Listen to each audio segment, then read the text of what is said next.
داغماي سلامتنا تقبلوا كبرات سمعتنا كابز قتيلو بعوض أرقاي زدالو أفريقيا بسو موزيك خون سناي مكتل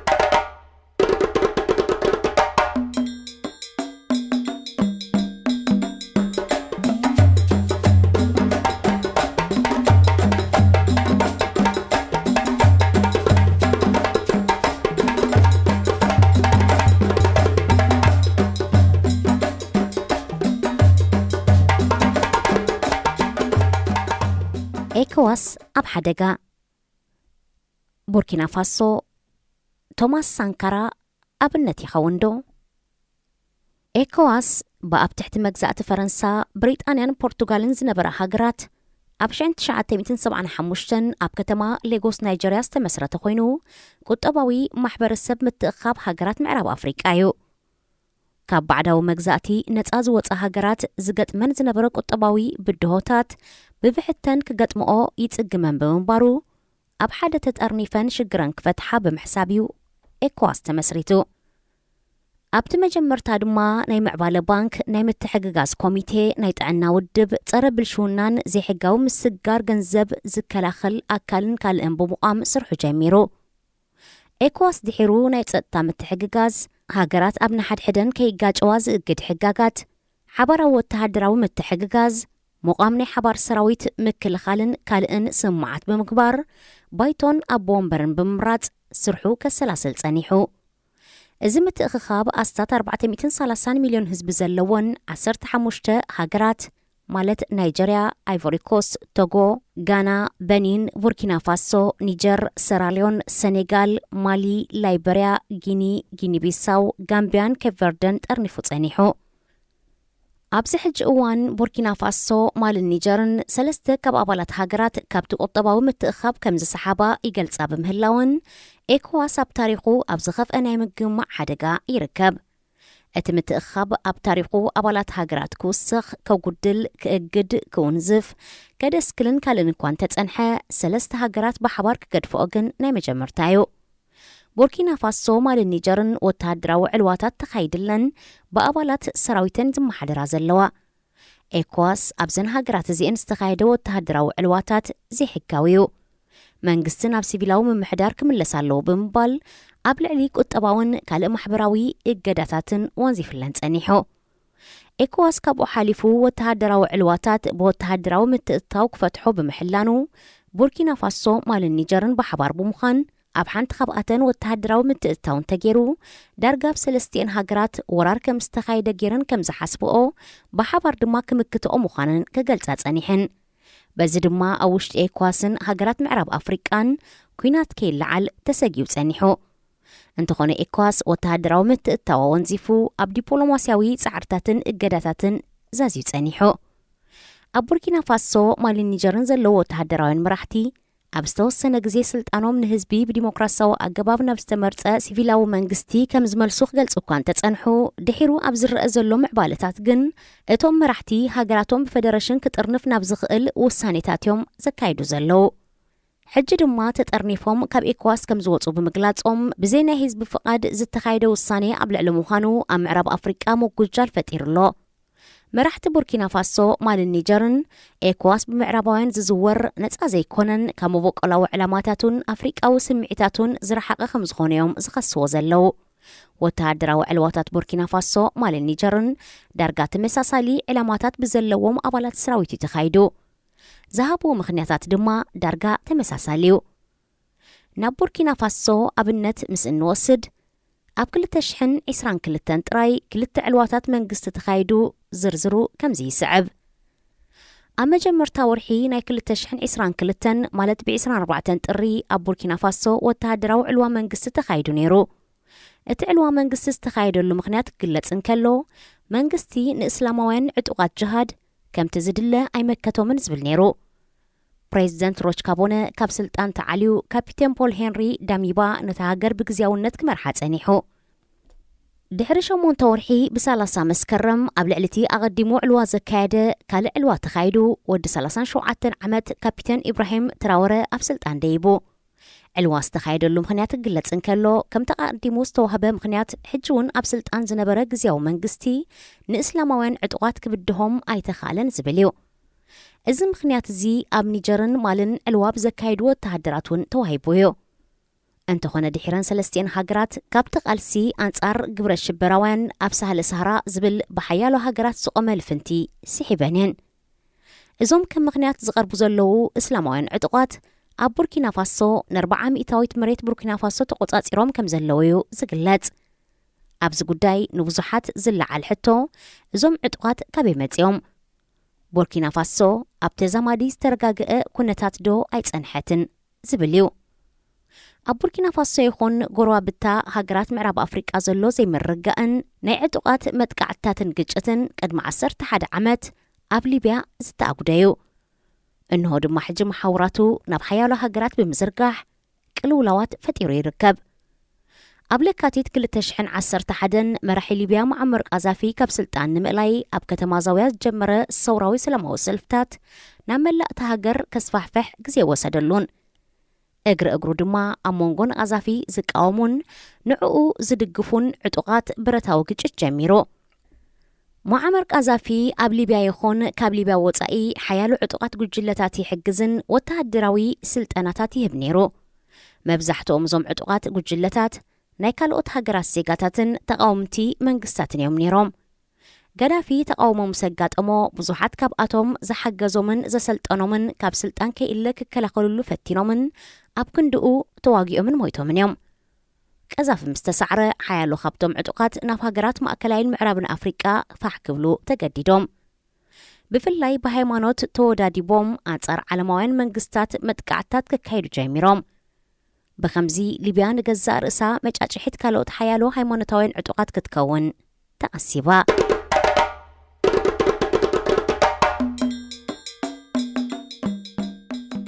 ካብቶም ፋሕ ዝበሉ ዕጡቓት ናብ ሃገራት ማሊ፣ ኒጀር፣ ቡርኪና ፋሶን ካልኦት ሃገራትን ብምኻድ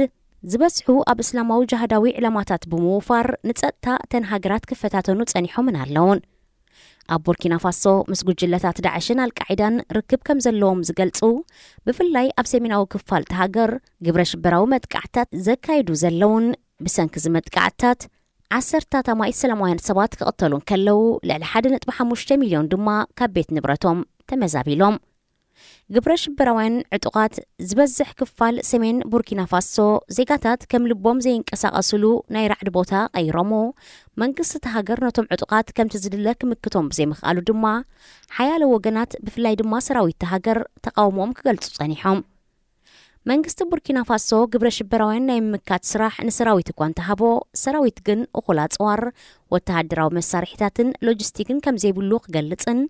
መንግስቲ ንጉዳይ ግብረ ሽበራውያን ብዕቱብ ከም ዘይሓዞንዮም በተደጋጋሚ ክሕብሩ ጸኒሖም። ብ23 ጥሪ ገለ ኣባላት ሰራዊት ናብ ዋና ከተማ ጓድጉ ብምእታው ኣብ ከባቢ መንበሪ ቤት ፕሬዚደንት ሮክማር ክርስቲያን ካቦረ ተኹስ ከፊቶም ኣብታ ከተማ ዝርከብ ባራካታት ሰራዊት ተቆጻጺሮም። ድሕሪ ገለ ሰዓታት ሮካቦረ ብወተሃደራት ከም ዝተቐየደ ተፈሊጡ። ብድሕሪኡ 24 ጥሪ ድማ ዕልዋ ዘካየዱ ብኮሎኔላት ዝተዓብለለ ኣባላት ሰራዊት ኣብ ሬድዮ ቴሌቪዥን ቡርኪና ብምቕራብ ኣብ ዝሃብዎ መግለጺ ፕሬዚደንት ካብ ስልጣኑ ከም ዝተዓልወ ባይቶን መንግስትን ከም ዝፈረሰ ቅዋም ድማ ከም ዝተወንዘፈ ሓቢሮም። ንሳቶም ብተወሳኺ ምስቲ ሃገር ዝግበር ናይ ምድርን ኣየርን መጓዓዝያ ብምዕጻው ሰዓታት እትኦቶ ኣዊጆም። ዕልዋ ካብ ዘካየዱ ብዕድመ ንእስ ዝበለ ካፒተን ዳሚባ ኣብ ዝሃቦ መግለጺ መንግስቲ ሮካቦረ ግዚኡ ብቂዑ ከም ዝኾነ እቲ ዕልዋ መንግስቲ ብምውሃድ ሓይልታት ምክልኻልን ጸጥታን ከም ዝተኻየደ ዕላምኡ ድማ ልኡላውነት ቡርኪና ፋሶ ናብ ንቡር ንምምላስ ካብ ገጢምዋ ዘሎ ጸጥታዊ ቅልውላው ንምክልኻል ሰራዊት ሓቢሩ ኣንጻር ግብረ ሽበራውያን ንምቅላስ ከም ዝኾነ ገሊጹ። ብግዚያውነት ወተሃደራዊ መራሒ ኮይኑ ከገልግል ዝጸንሐ ካፒተን ዳሚባ ዕልዋ ተኻይድሉ ካልች ካፒተን ትራወረ ድማ ኣብ ስልጣን ደይቡ። ድሕርቲ ወተሃደራዊ ዕልዋ ሓያሎ ዜጋታት ቡርኪና ፋሶ ኣብ ዝሃብዎ ርእይቶ ነቲ ዕልዋ ከም ዝድግፍዎ ኣመራርሓ ፕሬዚደንት ሮካቦረ ኣሰልኪዎም ከም ዝነበረ ድሒሩ ዝመጸ ካፒተንን ዝኾነ ምምሕያሻት ከም ዘይረኣይሉ ገሊጾም። መንግስቲ ቡርኪና ፋሶ ምስ ፈረንሳ ብምትሕብባር ጸረ ግብረ ሽበራውያን ክቃለስ ጸኒሑ። እንተኾነ ዝበዝሕ ህዝቢ ሃገር ህላወ ፈረንሳ ክቃወም እንከሎ ሰራዊት ድማ ከምቲ ዝተገልጸ እኹላ ጽዋር ወተሃደራዊ ታዕሊምን ሎጂስቲክን ኣይጸንሖን። እዚ ብኹሉ መዳዩ ነቲ ሃገር ኣብ ተስፋ ምቑራጽ ኣትይዋ ጸኒሑ። ካብ ምትሕግጋዝ ፈረንሳ በብቑሩብ ብምድሕር ሓር ጸጥታዊ ምትእስሳር ምስ ሩስያ ከተደልድል ዝጸንሐት ቡርኪና ፋሶ ሩስያዊ ናይ ጸጥታ ዕሱብ ጉጅለ ዋግነር ኣብ ዝተኻየደ ሓድሽ ዕልዋ ዝኾነ ኢድ ተጻዊቱ ክኸውን ከም ዝኽእል ይግለጽ ኣሎ። እዚ ዝኾነሉ ምኽንያት ኣዛዝን መስራትን ዋግነር የቨኒ ፕሪጎኢን ንዕልዋ ቡርኪና ፋሶ ዝድግፍ መግለጺ ብምውጻእ ንሓድሽ መራሒ ካፒተን ትራወረ እንቋ ሓጎሰካ ዝብል መግለጺ ብምውጽእ እዩ። ነዚ ተኸቲሉ ኣብ ርእሰ ከተማ ኡጋዱጉ ሓያሎ ባንዴራ ቡርኪና ፋሶን ሩስያን ዝሓዙ ህዝቢ ኣብ ልዕሊ ኤምባሲ ፈረንሳን ናይ ፈረንሳ ትካላትን ኢንስቲትዩታትን መጥቃዕቲ ካይዶም። ኣብ ወርሒ ጥሪ ካብ ስልጣን ዝተዓልወ ፕሬዚደንት ሮካቦረ ብዲሞክራሲያዊ ምርጫ ኣብ 2015 ናብ ስልጣን ዝደየበ ምስ ሰራዊት ዝኾነ ምትሕሓዝ ዘይነበሮ ናይ መጀመርታ ሲቪላዊ መራሒ ነይሩ። ንሱ ሰራሕተኛ ባንክ ዝነበረ ኮይኑ ካብ 1989 ንድሓር ኣብ መጓዓዝያ ፋይናንስ ካልእ ዝተፈላለየ ጽሕፈታት መንግስቲ ከም ሚኒስተር ኣብ 1994 ድማ ከም ቀዳማይ ሚኒስተር ኮይኑ ኣገልጊሉ ነይሩ።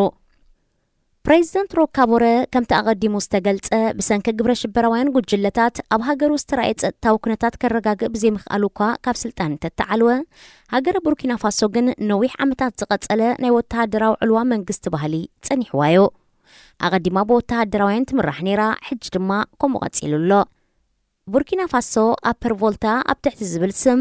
ካብ 1890 ክሳብ 1958 ግዝኣት ፈረንሳ ነይራ። 2 ዓመት ኣብ ትሕቲ መጉዝይነት ፈረንሳ ኣብ ትሕቲ ገዛእ ርእሰ ምምሕዳር ድሕሪ ምጽናሕ ድማ ኣብ 1960 ናጽነታ ተጎናጺፋ። ናይ መጀመርታ ፕሬዚደንት ኮይኑ ዝተመዘዘ ማውሪስ ያመጎ ሃገሩ ገና እግራ ከይተኸለት ተቃወምቲ ሰልፍታት ከህልዋ ኸልኪሉ። ነዚ ስዒቡ ኣብቲ ሃገር ብተምሃሮ ሰራሕተኛታትን ኣገልግሎት ሲቪልን ሰፊሕ ተቃውሞታት ክካየድ ድሕሪ ምጅማሩ ኣብ 1966 ሰራዊት ኢዱ ብምእታው ናይ መጀመርታ ወተሃደራዊ ዕልዋ መንግስቲ ኣካይዱ። ብድሕሪዚ ሃገረ ኣፐር ቮልታ ኣይጠዓማን። ኣብ 1982-83 ተደጋጋሚ ዕልዋ መንግስቲ ተኻይዱ። ኣብ ስልጣን ዝመጹ መጀመርታ ምቅያር ከም ዝገብሩ ይምሕፀኑ ጸኒሖም ግን የፍርስዎ ብምንባሮም ዕልዋ ኣብ ልዕሊ ዕልዋ ይካየድ ነይሩ።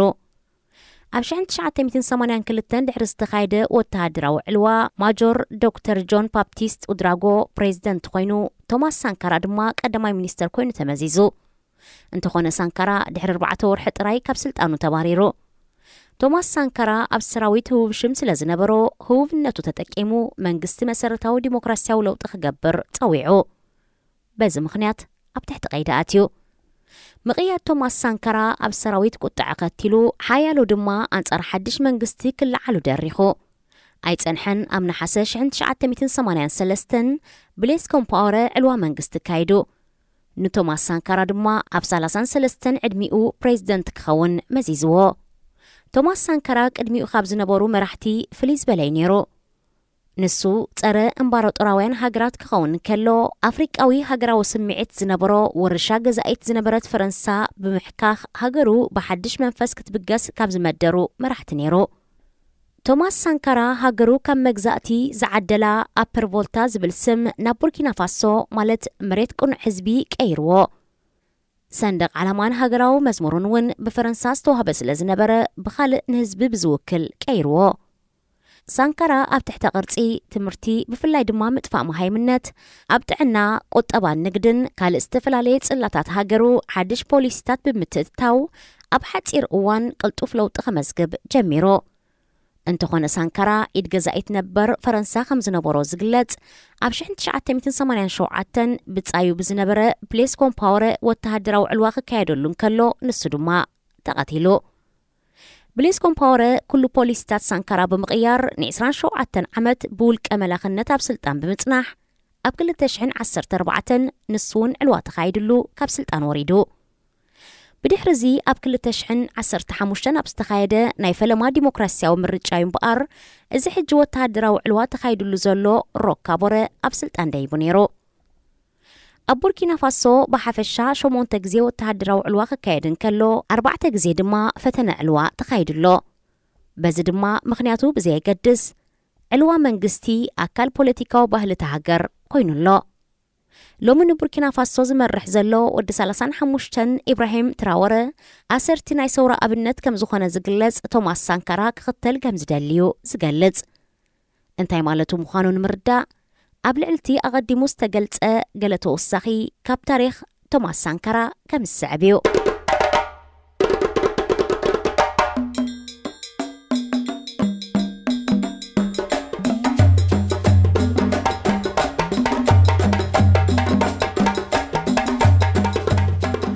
ኣብ 1972 ወዲ 22 ዓመት ዝነበረ ቶማስ ሳንካራ ወተሃደራዊ ታዕሊም ንምቕሳም ናብ ማዳጋስካር ኣምሪሑ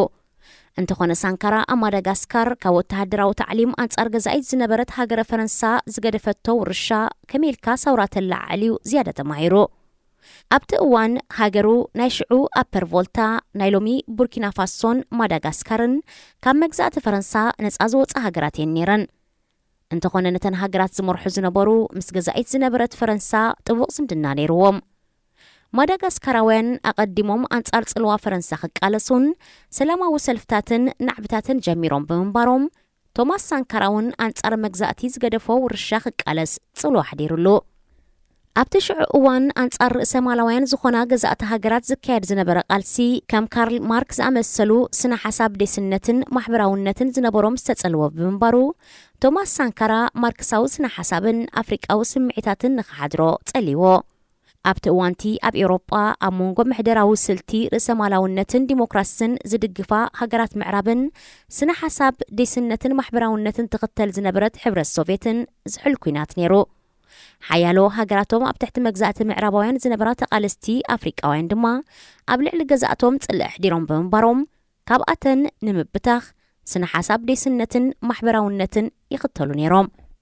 ኣብ 1973 ናብ ሃገሩ ዝተመልሰ ሳንካራ ሃገሩ ኣፐር ቮልታውን ዝነበራ ጽልዋ መግዛእቲ ፈረንሳ ንምብታኽን ዝተረፈ ውርሻ ንምሕካኽን ሓሊኑ ክቃለስ ተበጊሱ ዕላምኡ ኸተግብር ምንቅስቓሳት ድሕሪ ምጅማሩ ድማ ብዝነበሮ ምቕሉልነት ኣብ ህዝቢ ተፈታውነት እናሕደረ መጺኡ ቶማስ ሳንካራ ናይ ገዛእ ርእሱ ስነ ሓሳብ ደስነትን ማሕበራውነትን ክሰብኽን ሰባት ክጸሉን ከምኡ ድማ ቀዳማይ ሚኒስተር ኣብ ዝነበረሉ ምስ መራሕቲ ጎረባብቲ ሃገራትን ኣፍሪቃን ተመሳሳሊ ስነ ሓሳብ ክኽተልን ክዘራረብን ጀሚሩ ኣብ 33 ዕድሚኡ ፕሬዚደንት ምስ ኮነ ቅድሚኡ ካብ ዝነበሩ መራሕቲ ፍልይ ዝበለ እዩ ነይሩ ውርሻ ገዛኢት ዝነበረት ፈረንሳ ብምሕካኽ ሃገሩ ብሓድሽ መንፈስ ክትብገስ ካብ ዝመደሩ መራሕቲ ነይሩ መሃይኡን መሃያ ሰራሕተኛታት ሲቪልን ብምጉዳል ማዕርነት ደቂ ኣንስትዮ ኣረጋጊጹ ትሕቲ ዕድመ ምርዓ ደቂ ኣንስትዮ ከልኪሉን ምኽሻብ ደቂ ኣንስትዮ ኣጊዱን ሰብኡት ካብ ሓንቲ ንላዕሊ ጓል ኣንስተይቲ ከይምርዓው ድማ ኣዊጁ ደቂ ኣንስትዮ ፖለቲካዊ ስልጣን ክህልወንን ኣባላት ሰራዊት ክኾናን ዘፍቀደ ናይ መጀመርታ ኣፍሪቃዊ መራሒ ኮይኑ ኣስታት 1 ሚልዮን ኣግራብ ከም ዝትከል ዝገበረ ሳንካራ ዝሕረስ መሬት ንህዝቢ ዓዲሉን ምህርቲ ሕርሻ ክብ ከም ዝብል ኣረጋጊጹን እንተኾነ ሳንካራ ዝኽተሎ ዝነበረ ስነ ሓሳብ ደስነትን ማሕበራውነትን ብሓያሎ ተቃውሞታት ክገጥሞ ጀሚሩ ብብዝሒ ዝቃወምዎ ዝነበሩ ልሂቃንን ተምሃሮን ክኾኑ ከለዉ ንሳቶም ሳንካራ ዝኽተሎ ፖሊሲ ካብ ርእሰ ማላውነት ዝመሓደራ ዝነበራ ጎረባብቲ ሃገራትን ምዕራባዊ ዓለምን ይንጽለናሎ ዝብል ጥርዓን ኣለዓዒሎም ጸኒሖም እውን ሰበስልጣን መንግስቲ ንዝኽተሎ ምሕደራ ክቃወሙ ጀሚሮም ሓያሎ ጸለውቲ ዝበሃሉ ዜጋታት ቡርኪና ፋሶ እውን ካብ ምምሕዳር ሳንካራ ነብሶም ከገልሉ ጀሚሮም እንተኾነ 4 ዓመት ኣብ ስልጣን ዝጸንሐ ቶማስ ሳንካራ ዝገጠሞ ተቃውሞ ክቕበልን ለውጢ ከተኣታትውን ቁርባ ኣይነበረን ብኣንጻሩ መላኽን ገባርን ሓዳግን ብምዃን ማሕበራት ሰራሕተኛታት ኣጊዱ ኣቐዲሙ ዘተባብዖ ዝነበረ ነጻ ፕረስ ዓጺዩን ነብስኻ ምኽኣል ኣብ ትሕቲ ዝብል ዝካየድ ዝነበረ ፖሊስታት ሳንካራ መሃያ ሰራሕተኛታት ኣዝዩ ከም ዝትሕት ብምግባሩ ሲቪል ሰራሕተኛታት እውን ዕጉባት ኣይነበሩን መሃያ ውሒድና ኢሎም ተቃውሞን ዘካየዱ ኣስታት 2500 ተምሃሮ ንኣብነት ካብ ስራሕ ከም ዝባረሩ ገይርዎም ኣብ ጥቅምቲ 1987 ቶማስ ሳንካራ ናይ ካቢነ ኣኼባ እናካየደን ከሎ ቤት ጽሕፈቱ ብኣባላት ሰራዊት ተኸይቡ ኣባላት ሰራዊት ተኹሲ ጀሚሮም ኣብ ኣፍ ደገ እቲ ቤት ጽሕፈት ውፃእ ዝብል ተደጋጋሚ ድምፂ ድሕሪ ምስምዑ ቶማስ ሳንካራ ንዓዮም ደልዮም ብምባል ኢዱን ልዓለ ሓፍ ኣቢሉ ንግዳም ወፂኡ እቶም ወተሃደራት ሳንካራ ኢዱን ላዕሊ ሓፋቢሉ እኳ እንተነበረ 7 ጥያይት ብምትኳስ ብኡንብኡ ቀቲሎሞ ኣብታ ኣጋጣሚ ኣባላት ካቢነን ሓለውትን ሓዊስካ 12 ሰባት ተቐቲሎም ሻቡ ብጻይ ሳንካራ ብዝነበረ ብሌስ ኮምፓወረ ወተሃደራዊ ዕልዋ ከም ዘካየደ ተገሊጹ ብሌስ ኮምፓወረ ኣብ ስልጣን ድሕሪ ምድያቡ ቅትለት ሳንካራ ምጽራይ ከይግበረሉን ገበነኛታት ናብ ሕጊ ከይቀርቡን ኣጊዱ ኩሉ ፖሊስታት ሳንካራ ብምቕያር ድማ ን27 ዓመት ብውልቀ መላኽነት ኣብ ስልጣን ብምጽናሕ ኣብ 2014 ንሱውን ዕልዋ ተኻይድሉ ካብ ስልጣን ወሪዱ ኣብ 2014 ዕልዋ ተኻይድሉ ካብ ስልጣን ወሪዱ ንሱውን ናብ አይቮሪ ኮስት ብምኻድ ኣብ ስደት ሓድሽ ናብራ ጀሚሩ ብድሕሪዚ ኣብ 2015 ኣብ ዝተኻየደ ናይ ፈለማ ዲሞክራሲያዊ ምርጫ ሮሽማር ክርስቲያን ካቦረ ናብ ስልጣን ደይቡ ድሕሪዚ ቅትለት ቶማስ ሳንካራ ምጽራያት ክካየደሉ ቀተልቱ ድማ ናብ ሕጊ ክቐርቡ ንዓመታት ዝካየድ ዝነበረ ጻውዒት ተቐባልነት ረኺቡ ፍርዳዊ መስርሕ ምጽራይ ቅትለት ጀሚሩ ፕሬዚደንት ነበር ብሌስ ኮምፓወረ ምስ 12 ብጾቱ ገበነኛ ኮይኑ ንሕልፈት ተፈሪዱ እንተኾነ ኮምፓወረ ናይ አይቮሪ ኮስት ዜግነት ወሲዱ ኣብታ ሃገር ይቕመጥ ብምህላው ንሱ ኣብ ዘይነበረሉ እቲ ፍርዳዊ መስርሕ ተኻይዱ ቶማስ ሳንካራ ስነ ሓሳቡ ንመን ይጠቀም ብዘይገድስ ኣብ ሃገሩን ኣህጉር ኣፍሪቃን ተፈታውነት ኣጥርዮ ስእልታቱ ኣብ ዝተፈላለያ ሃገራት ብፍላይ ድማ ኣብታ ባዕሉ ሰመያ ሃገሩ ቡርኪና ፋሶ ኣብ ፍቆዶ ተዘርጊሑ ይርከብ ሓያሉ ድማ ኣፍሪቃዊ ቸጎቬራ ክብሉ ይጽውዕዎ ቶማስ ሳንካራ ዝሓለፈ ዓመት ወግዓዊ ዳግማይ ናይ ቀብሪ ስነ ስርዓት ተኻይድሉ ታሪኽ ዕልዋ መንግስቲ ቡርኪና ፋሶን ጎረባብታ ዝኾና ማልን ኒጀርን ድማ ክሳብ ሎሚ ኣብ ተደጋጋሚ ዕንክሊል ይርከባሎ